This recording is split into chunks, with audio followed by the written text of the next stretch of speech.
안녕하세요, 렛마입니다. 친하면 정치에 대해 말하지 말라는 말이 있죠. 이 정도로 정치에 대하여 말을 하면 싸우니까요. 그러나 유튜브나 SNS로 많은 정보들에 노출될 기회들이 많아지고 정치가 피부로 느껴지기에 정치적 입장은 다들 어느 정도 갖고 있게 된 것 같습니다. 그럼 정치라는 부분을 어떻게 생각해 보아야 할지 2018년 5월 18일 캐나다 토론토에서 있었던 멍크 디베이트에서 조던 피터슨 교수님이 하신 발언들을 봐봅시다. 이 토론은 정치적 올바름은 과연 진보라 할 수 있는가를 갖고 마이클 에릭 다이슨과 미셸 골드버그는 그렇다, 스티븐 프라이와 조던 피터슨은 아니다, 이렇게 나뉘어 토론이 진행되었습니다. Hello. So we should first decide what we're talking about. We're not talking about my views of political correctness, despite what you might have inferred from the last speaker's comments. This is how it looks to me. We essentially need something approximating a low-resolution grand narrative to unite us. And we need a narrative to unite us because otherwise we don't have peace. What's playing out in the universities and in broader society right now is a debate between two fundamental low-resolution narratives, neither of which can be completely accurate because they can't encompass all the details. Obviously, human beings have an individual element and a collective element, a group element, let's say. The question is, what story should be paramount? And this is how it looks to me. In the West, we have reasonably functional, reasonably free, remarkably productive, stable hierarchies that are open to consideration of the dispossessed that hierarchies generally create. Our societies are freer and functioning more effectively than any societies anywhere else in the world, and than any societies ever have. And as far as I'm concerned, and I think there's good reason to assume this, it's because the fundamental low-resolution grand narrative that we've oriented ourselves around in the West is one of the sovereignty of the individual, and it's predicated on the idea that all things considered, the best way for me to interact with someone else is individual to individual, and to react to that person as if they're both part of the process, because that's the right way of thinking about it, the psychological process by which things we don't understand can yet be explored, and by things that aren't properly organized in our society can be yet set right. The reason we're valuable as individuals, both with regards to our rights and responsibilities, is because that's our essential purpose, and that's our nobility, and that's our function.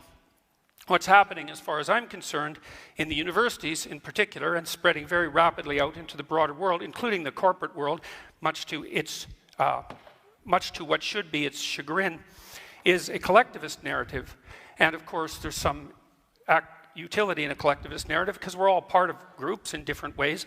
But the collectivist narrative that I regard as politically correct is a strange pastiche of postmodernism and neo-Marxism. And its fundamental claim is that, no, you're not essentially an individual. You're essentially a member of a group.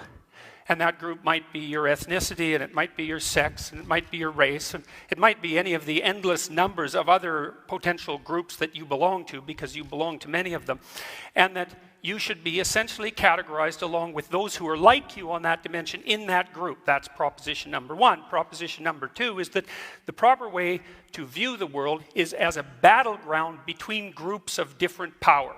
So you define the groups first, and then you assume that you view the individual from the group context, you view the battle between groups from the group context, and you view history itself as a consequence of nothing but the power maneuvers between different groups. That eliminates any consideration of the individual at a very fundamental level, and also any idea, for example, of free speech, because if you're collectivist at heart in this manner, there is no such thing as free speech. It isn't that it's debated by those on the radical left and let's say the rest of us, so to speak. It's that in that formulation, there's no such thing as free speech, because for an individualist, free speech is how you make sense of the world and reorganize society in a proper manner. But for the radical left type collectivist that's associated with this viewpoint of political correctness, when you speak, all you're doing is playing a power game on behalf of your group. And there's nothing else that you can do, because that's all there is. And not only is that all there is in terms of who you are as an individual now and how society should be viewed, it's also the fundamental narrative of history.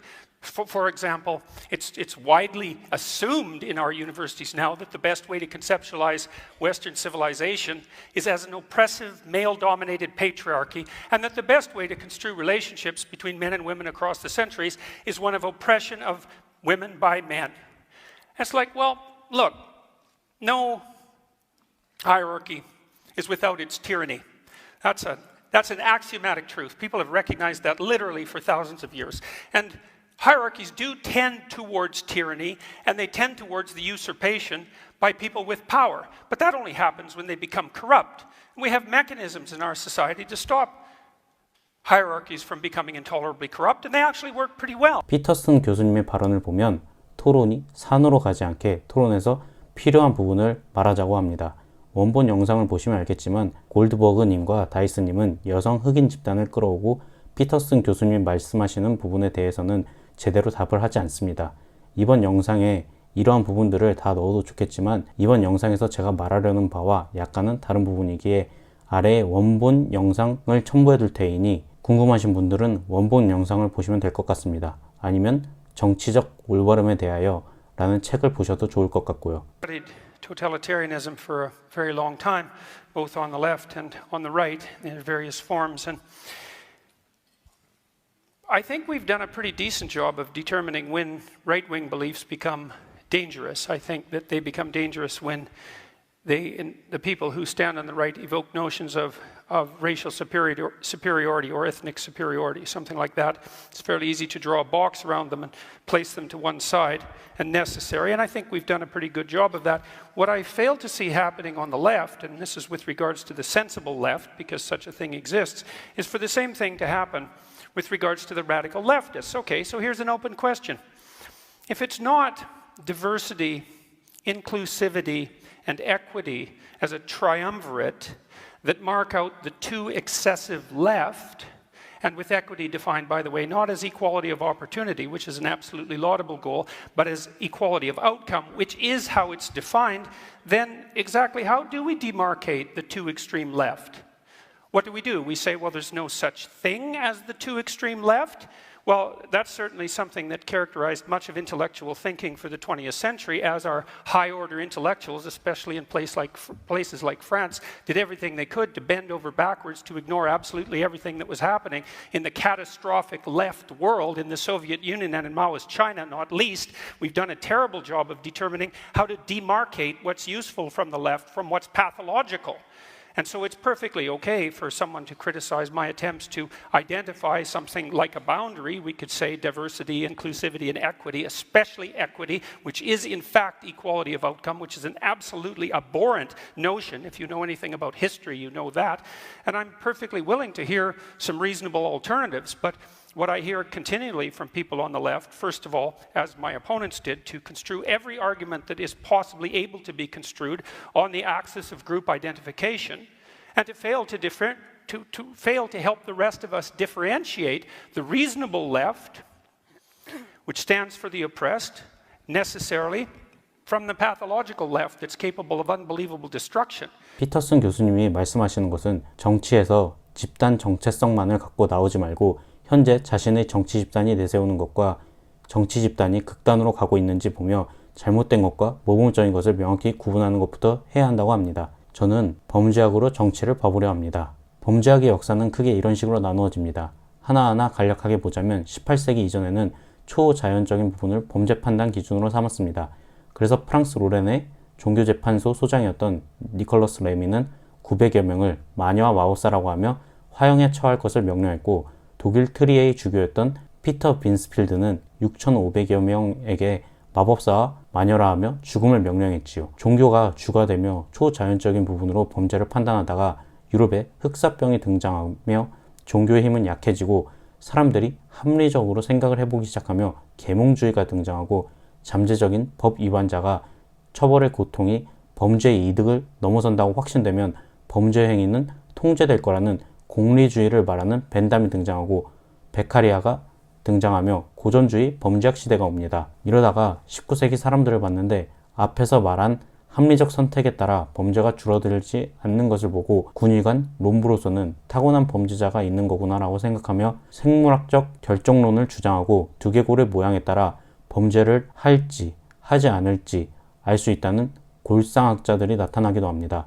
물론 롬브로소 같은 경우는 죽기 전에 모든 범죄자가 생물학적 격세 유전적 특성을 갖는 것은 아니다라는 사실을 인정했지만 말이죠. 그리고 이때 범죄 자료와 통계학을 이용한 아돌프 케틀레와 에밀 뒤르캥이 나타나며 범죄학의 지도학파들이 생겨납니다. 이러다 1930년대가 되며 사회 생태학적 이론을 주장한 시카고 학파가 나타나고 1950년대에는 1880년대 마르크스주의의 기초에 사회구조를 비판하는 비판 범죄학이 대두되면서 회복적 사법, 피스메이킹, 페미니즘이 등장하게 됩니다.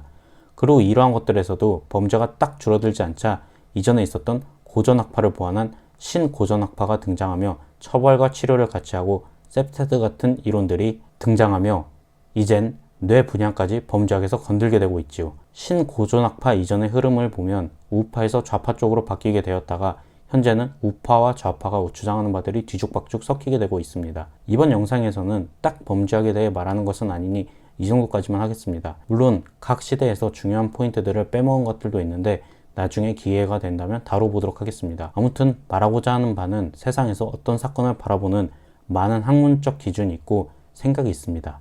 한 학문에서도 수많은 방식들이 있지요. 그리고 이러한 많은 기준들에서 비패식으로 원하는 부분들만 갖고 와서 자신이 생각하는 부분과 연결시켜 말하다 보면 자신이 위치해 있는 정치적 입장을 알기 힘들고 이러다 보면 집단 정체성 기준에 휘말리기 쉬운 것 같다는 생각이 듭니다. I think that the left goes too far when it is violent or censorious, when it tries to shut people down or no platform them, or when it acts violently. I'm not sure what you expect Something beyond deeper. that. Something deeper, how? Well, I'd like you to contend with the set of left-wing ideas that produced all the left-wing pathologies of the 20th century, and to define how you think standard left-wing thinking, which has a valuable Again, place, so where- goes too far, since it obviously Has does. the right gone too far? Has the right gone too far? Of course the right How? has gone Tell too us far. how. Well, how about Auschwitz? I mean, Well, what I was else? talking about 20th Is that the century right? politics. What else? What more recently? What has gone wrong with the right? Look, I don't like identity politics players at all. I don't care whether they're on the left or the right. I've been lecturing about right-wing extremism for 30 years. I'm no fan of the right, despite the fact that the left would like to paint me that way because it's more convenient. 피터슨 교수님 영상이 우파에서 많이 쓰이기는 하나 오늘 영상에서 보셨듯 피터슨 교수님은 나는 좌파도 우파도 아니라고 합니다. 그저 좌파 입장에서 내가 우파로 보인다고 하십니다. 이렇게 정치라는 것은 상대성을 띈다고 생각합니다. 태극기 집회에 제가 가면 좌파로 보일 수 있는 것이고 대깨문쪽에 가면 우파가 될 수 있겠지요. 박쥐 같아 보일 수 있다고 생각합니다. 저는 영상에서 한 분이 댓글로 유튜브 하실 거면 한쪽을 제대로 정하라고 말씀해 주셨습니다. 이때 그냥 좀 제 생각 줄이고 한쪽으로 제 노선을 정확히 한 후 유튜브 영상들을 만들까라는 생각이 들기도 했습니다. 그러나 이런 것을 현실에서 하기 짜증나서 유튜브에서라도 제 생각을 말해볼까 하고 시작한 건데 라는 생각이 들면서 욕먹고 인기가 좀 없더라도 제 생각을 계속 말해야겠다라는 생각이 들면서 그래도 어떤 한쪽에 치우치지 않고 개인의 사고를 중시하는 피터슨 교수님 영상과 범죄학으로 영상을 만들어 봤습니다. 저는 매우 객관적으로 말하고 잘났다고 말하는 것이 아닙니다. 아무리 제가 객관적으로 한다 해도 저한테 필요한 영상들을 뽑고 이것들로 영상들을 만들다 보면 저도 모르게 한쪽으로 치우칠 테니까요. 다만 댓글들을 보거나 하며 제가 잘못된 점들이 있으면 생각을 바꿔나가며 조금이라도 더 낫게 바뀌어보려고 합니다. 그리고 한 분이라도 이 영상을 보시고 내가 너무 집단에 휘말려 있지 않나 생각해 보면 좋을 거라 생각하고요. 오늘도 봐주셔서 감사합니다.